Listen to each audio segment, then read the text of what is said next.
राधे राधे दोस्तों, आज के वीडियो में हम सुनेंगे कार्तिक मास महात्म्य कथा का 10वां अध्याय।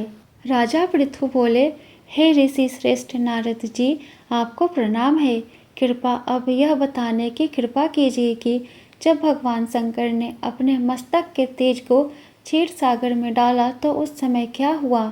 नारद जी बोले, हे राजन, जब भगवान शंकर ने अपना वह तेज क्षीर सागर में डाल दिया तो उस समय वह शीघ्र ही बालक होकर सागर के संगम पर बैठकर संसार को भय देने वाला रुदन करने लगा। उसके रुदन से संपूर्ण जगत व्याकुल हो उठा, लोकपाल भी व्याकुल हो गए, चराचर चलायमान हो गया। शंकर सुवन के रुदन से संपूर्ण ब्रह्मांड व्याकुल हो गया। यह देखकर सभी देवता और ऋषि मुनि व्याकुल होकर ब्रह्मा जी की शरण में आ गए और उन्हें प्रणाम कर उनकी स्तुति करने लगे। उन सभी ने ब्रह्मा जी से कहा, हे पितामह, यह तो बहुत ही विकट परिस्थिति उत्पन्न हो गई है। हे महायोगिन, इसको नष्ट कीजिए। देवताओं के मुख से इस प्रकार सुनकर ब्रह्मा जी सत्यलोक से उतरकर उस बालक को देखने के लिए सागर तट पर आए। सागर ने ब्रह्मा जी को आता देखकर उन्हें प्रणाम किया और बालक को उठाकर उनकी गोद में दे दिया। आश्चर्यचकित होते हुए ब्रह्मा जी ने पूछा, हे सागर, यह बालक किसका है? शीघ्रता पूर्वक कहो। सागर विनम्रता पूर्वक बोला, प्रभु, यह तो मुझे ज्ञात नहीं है, परंतु मैं इतना अवश्य जानता हूँ कि यह गंगा सागर के संगम पर प्रकट हुआ है। इसलिए हे जगत गुरु, आप इस बालक का जात कर्म आदि संस्कार करके इसका जातक फल बताइए।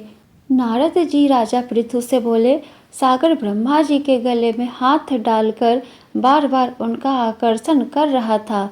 फिर तो उसने ब्रह्मा जी का गला इतना जोर से पकड़ा कि उससे पीड़ित होकर ब्रह्मा जी की आंखों से अश्रु टपकने लगे।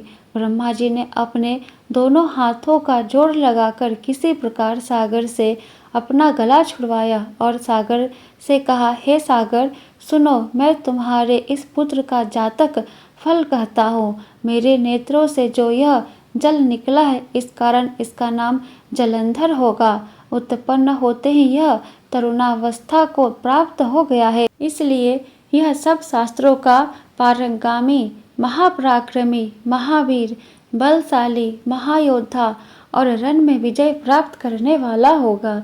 यह बालक सभी दैत्यों का अधिपति होगा। यह किसी से भी पराजित न होने वाला तथा भगवान विष्णु को भी जीतने वाला होगा।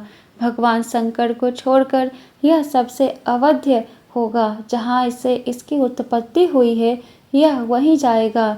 इसकी पत्नी बड़ी पतिव्रता, सौभाग्यशालिनी, सर्वज्ञ सुंदरी, परम मनोहर, मधुर वाणी बोलने वाली तथा शीलवान होगी।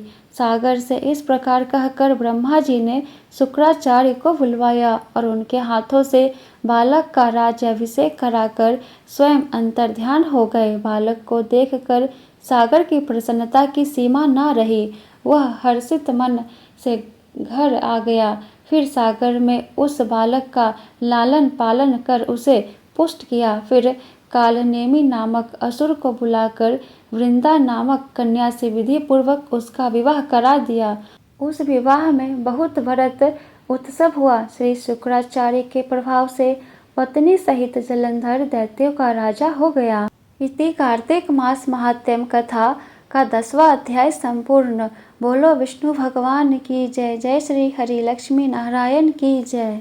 वीडियो पसंद आया हो तो वीडियो को लाइक कर दे और आगे का अध्याय सुनने के लिए चैनल को सब्सक्राइब करके बेल आइकन को ऑन कर ले, जिससे मेरी अगली आने वाली वीडियो की नोटिफिकेशन सबसे पहले आपको मिले। तो फिर मिलती हूँ आपसे नेक्स्ट वीडियो में। जय श्री कृष्णा, राधे राधे।